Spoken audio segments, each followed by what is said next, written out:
Why are you not a Christian? Because I see no evidence whatever for any of the Christian dogmas. I've examined all the stock arguments in favor of the existence of God, and none of them seem to me to be logically valid.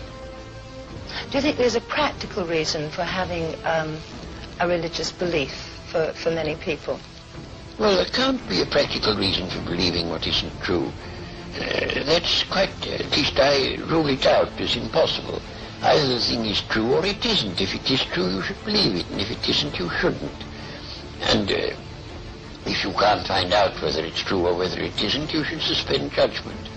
But you can't, it seems to me, the fundamental dishonesty and the fundamental treachery to intellectual integrity to hold a belief because you think it's useful and not because you think it's true.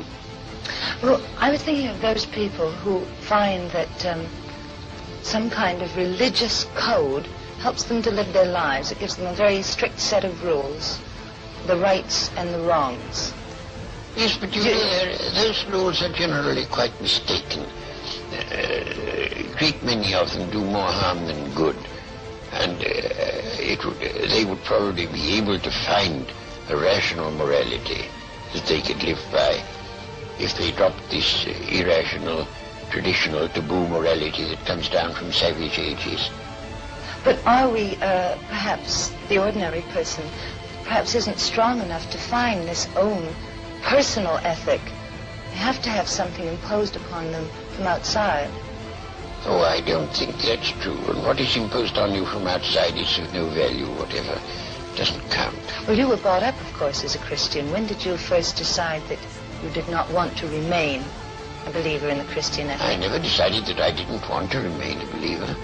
I decided between the ages of 15 and 18, I spent almost all my spare time thinking about Christian dogmas and trying to find out whether there was any reason to believe them. And by the time I was 18, I discarded the last of them. Do you think that that gave you an extra strength in your life? Oh, I don't know. No, I shouldn't have said so. Neither extra strength nor the opposite. I mean, I was just engaged in the pursuit of knowledge.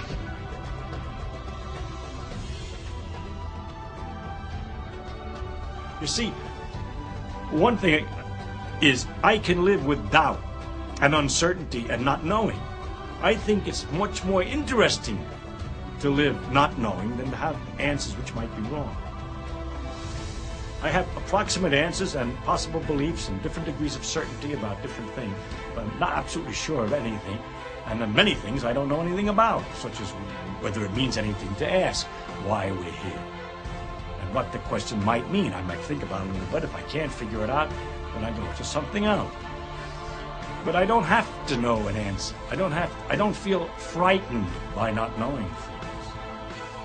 By being lost in a mysterious universe without having any purpose, which is the way it really is as far as I can tell, possibly. It doesn't frighten me. Do you at least acknowledge that all of the scientific evidence points to an Earth that is vastly older than 6,000 to 10,000 years old? Yeah, I'm aware of that. Okay, so how do you reconcile... It doesn't prove there's no God. You're right. Did I say it did? I'm not saying that that proves there's no God. What I'm saying is, here's something we've learned about the universe, and it doesn't match with your literal view of the Bible. Now, there's a conflict there, and we need to resolve that. And some people resolve it in favor of the Bible, saying the Bible's absolutely right, and ignore whatever actual evidence is presented there. I find that to be patently absurd because it turns Christianity into a self-contradictory proposition, which is, and so, by the way, does the entire idea of a revelation in the New Testament.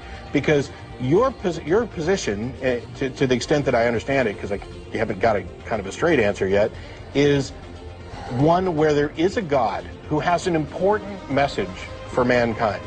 And somehow, he only reveals it to certain individuals who then write this down, and thousands of years after this initial revelation, we have to rely on copies of translations of copies by anonymous authors with no originals, and a textual testimony to a miracle, for example, the loaves and fishes, there's no amount of reports, anecdotal testimonial reports, that could be sufficient to justify believing that this event actually happened as reported. No amount.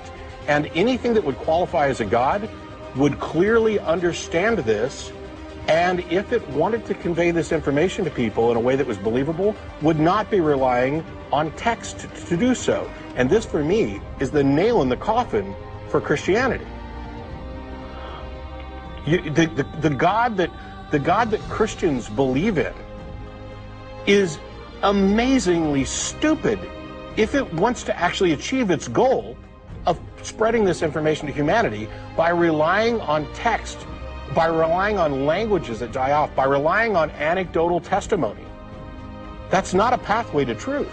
And anything that would qualify for a God should know this, which means either that God doesn't exist or it doesn't care enough about those people who understand the nature of evidence to actually present it. Now, which of those possibilities do you think is accurate? I think you do need faith to believe it. Sure. And why would you believe anything on faith? Faith isn't a pathway to truth. Every religion has some sort of faith. People take things on, if faith is your pathway, you can't distinguish between Christianity, Hinduism, Judaism, any of these others. How is it that you use reason as a path to truth in every endeavor of your life, and then when it comes to the ultimate truth, the most important truth, you're saying that faith is required? And how does that reflect on a God who supposedly exists and wants you to have this information? What kind of God requires faith instead of evidence? Well, I think you probably have faith about a lot of things too. Like what? I have reasonable expectations based on evidence. I have trust that has been earned. I will grant trust tentatively. I don't have faith. Faith is the excuse people give for believing something when they don't have evidence. I mean, if you can come up with something that I believe that I don't have evidence for, guess what I'll do? I'll stop believing it. That's the nature of a rational mind. That is the goal. My only goal was to be the best Christian I could be and represent this to people who didn't believe. And what I found, because I actually cared about whether or not my beliefs were true rather than whether they felt good, was that my beliefs weren't justified. Try as I might and pray as hard as I could, no answer comes, no evidence is forthcoming. And when I talk to people about this, the only answer they ever offer is the one you did, which is, well, you just got to have faith. Well, sorry, I don't. And not only I'm not sorry that I don't, I'm sorry for others that they think that I should have, because faith is not a virtue. Faith is gullibility.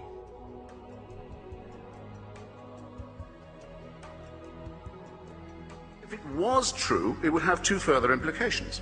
It would have to mean that the designer of this plan was unbelievably lazy and inept, or unbelievably callous and cruel and indifferent and capricious. And that is the case with every argument for design and every argument for revelation and intervention that has ever been made. All of this could be part of a plan. There is no way an atheist can prove it's not. But it's some plan, isn't it? With mass destruction, pitiless extermination, annihilation going on all the time, and all of this set in motion on a scale that's absolutely beyond our imagination, in order that the Pope can tell people not to jerk off.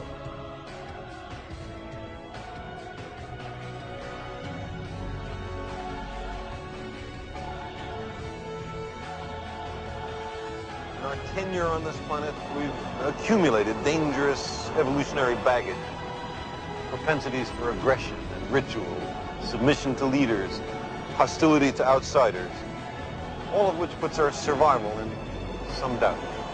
But we've also acquired compassion for others, love for our children, a desire to learn from history and experience, and a great, soaring, passionate intelligence, the clear tools for our continued survival and prosperity. Which aspects of our nature will prevail is uncertain, particularly when our visions and prospects are bound to one small part of the small planet Earth. But up there in the cosmos, an inescapable perspective awaits. National boundaries are not evident when we view the Earth from space. Fanatic ethnic or religious or national identifications are a little difficult to support when we see our planet as a fragile blue crescent fading to become an inconspicuous point of light against the bastion and citadel of the stars. There are not yet obvious signs of extraterrestrial intelligence, and this makes us wonder whether civilizations like ours rush inevitably headlong to self-destruction. I dream about it, and sometimes they're bad dreams.